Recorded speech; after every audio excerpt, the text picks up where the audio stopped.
मकाबियों का पहला ग्रंथ अध्याय 15। एंटियोक की सिमोन के प्रति अनुकूलता। राजा देमेस्त्रस के पुत्र एंटियोक ने समुद्र के द्वीपों से यहूदियों के याजक और नेता सिमोन तथा समस्त राष्ट्र के नाम एक पत्र लिखा। प्रधान याजक और नेता सिमोन तथा समस्त यहूदी राष्ट्र को राजा एंटियोक का नमस्कार। कुछ दुष्ट लोगों ने हमारे पूर्वजों के राज्य पर अधिकार कर लिया है, किंतु मैं उस राज्य को पुनः अपने हाथ में लेने और उसे पहले की तरह प्रतिष्ठित बनाने का प्रयत्न कर रहा हूँ। इसलिए मैंने बड़ी संख्या में सैनिक इकट्ठे कर लिए हैं और युद्ध नौकाएं तैयार की। अब मैं देश की भूमि पर उतरकर उन लोगों से बदला चुकाना चाहता हूँ जिन्होंने हमारे देश का विनाश किया है। मेरे राज्य के अनेकानेक नगरों को उजाड़ डाला है। मेरे पहले के राजाओं ने आपको कर संबंधी जो छूट और अन्य विशेष अधिकार प्रदान किए हैं वे सब मुझे भी स्वीकार है। मैं आपको देश में प्रचलित सिक्के ढालने का अधिकार देता हूँ। यरूशलेम और मंदिर स्वतंत्र होंगे। आपने जो अस्त्र शस्त्र जमा किए हैं, जो गढ़ बनवाए हैं और जो आपके अधिकार हैं, वे सब आपके हाथ में रहेंगे। आप पर राजकोष का जो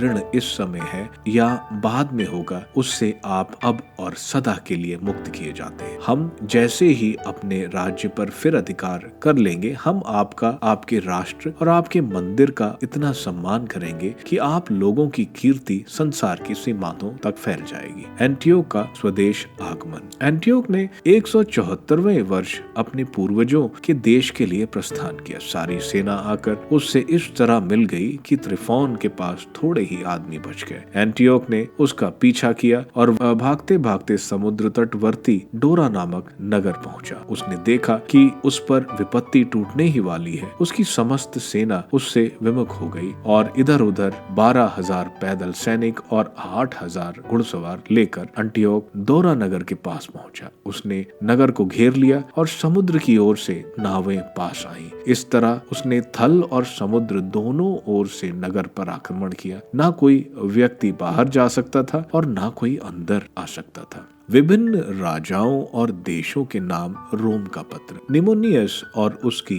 साथी विभिन्न राजाओं और देशों के नाम पत्र लेकर रोम से पहुंचा। पत्र की प्रतिलिपि इस प्रकार है। राजा पेतिमौस का मुख्य न्यायाधीश लूसियस का नमस्कार। हमारे संधिभक्त यहूदी मित्रों के यहाँ से हमारे पास दूत आए हैं, जिससे वह हमारे साथ पहले की तरह मित्रता और संधि का संबंध स्थापित करें। वह प्रधान याजक सिमोन और यहूदी लोगों की ओर से भेजे गए थे। वे एक ढाल भी लाए जिसका मूल्य 570 किलो सोना है। इसलिए हमें यह उचित जान पड़ा कि हम विभिन्न राजाओं और देशों के नाम इस आशय का पत्र लिखें कि वे ना तो उन्हें हानि पहुंचाए, ना उन पर और ना उनके नगरों पर या क्षेत्रों पर आक्रमण करें और ना उन लोगों की सहायता करें जो उनसे युद्ध करते हैं। हमने उनकी भेजी हुई ढाल स्वीकार करने का निश्चय किया।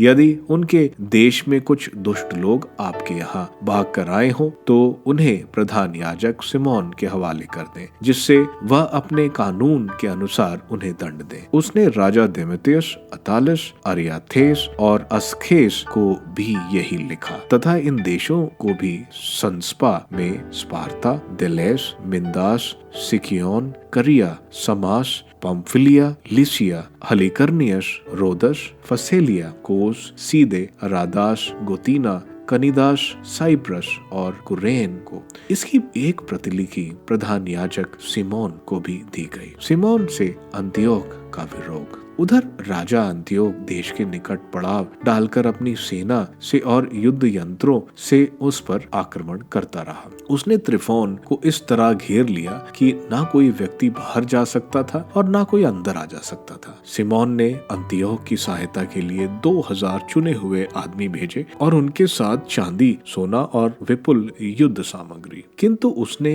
यह सब अस्वीकार किया। यही नहीं, उसने सिमोन के साथ जो भी समझौता पहले किया था सबको रद्द कर दिया और सिमोन के प्रति उसका रुख बदल गया। उसने अपने एक मित्र अथनोबियस के द्वारा सिमोन को यह कहला भेजा, तुम लोगों ने मेरे राज्य के याफा, गेजर और यरूशलेम के गढ़ पर अधिकार कर लिया। तुमने उसके क्षेत्र उजाड़े, देश की भारी क्षति पहुंचाई है और मेरे राज्य के अनेक स्थानों पर अधिकार कर लिया है। अब तुम वे नगर लौटा दो जिन्हें तुमने छीना और उन स्थानों का कर दो जो यहूदिया की सीमा के बाहर, किंतु जिन्हें तुमने अपने देश में मिला लिया, नहीं तो तुम उनके बदले 500 मन चांदी दो और इसके अतिरिक्त अपने द्वारा किए हुए विनाश की क्षतिपूर्ति और नगरों के कर के रूप में और 500 मन चांदी। यदि तुम ऐसा नहीं करोगे तो हम आकर तुमसे युद्ध करें। राजा का मित्र अथोनोबियस यरूशलेम आया। उसे सिमोन की महिमा, उसकी मेज पर चांदी सोने के बर्तन और उसका भव्य वैभव देखकर आश्चर्य हुआ। उसे राजा का संदेश सुनाया। सिमोन ने उसे उत्तर दिया, हमने ना तो दूसरों को भूमि पर अधिकार किया और ना दूसरों की संपत्ति छीनी, वो तो हमारे पूर्वजों का दाय भाग है। हमारे शत्रुओं ने इस पर अन्याय से कुछ समय पहले अधिकार कर लिया था। जब परिस्थिति हमारे अनुकूल हुई तो हमने फिर अपने पूर्वजों को वो दाय भाग वापस ले लिया। आप हमसे जो याफा और गजेर मानते हैं, इसके विषय में हमारा उत्तर यही है कि वह नगर हमारी जनता और हमारे देश की बड़ी हानि पहुंचाते थे। हम उनके लिए 100 मन देंगे। अथोनोबियस ने कोई उत्तर नहीं दिया। वह बड़े क्रोध में राजा के पास लौटा और उसने उसे सिमोन का उत्तर सुनाया। उसने सिमोन के वैभव और उन सब बातों का वर्णन किया जिन्हें उसने वहां देखा था। इस पर राजा का क्रोध की सीमा न रही। युदा में कंदवेश का आतंक। त्रिफोन नाग पर बैठकर अर्तसिया भाग निकला। तब राजा ने केदबैश को समुद्र तटवर्ती प्रदेश का सेनापति नियुक्त किया और उसे पैदल सैनिक और घुड़सवार दिए। उसने उसे आज्ञा दिया कि वह यहूदिया की सीमा पर पड़ाव डाले, केद्रोन नगर का पुनर्निर्माण करे, उसके फाटक मजबूत करे और जनता पर छापा मारता रहे। इसके बाद राजा स्वयं त्रिफोन का पीछा करने चला गया। इधर कंदवेश यामिनिया आकर वहां के लोगों को सताने लगा। यहूदिया पर छापा मारता रहा और लोगों को बंदी बनाता और उनका वध करता रहा। उसने केद्रोन का पुनर्निर्माण किया और वहां घुड़सवार और पैदल सैनिक रखे, जिससे वे जैसा कि राजा ने आज्ञा दी थी, यूदा के मार्गों पर छापा मारते रहे।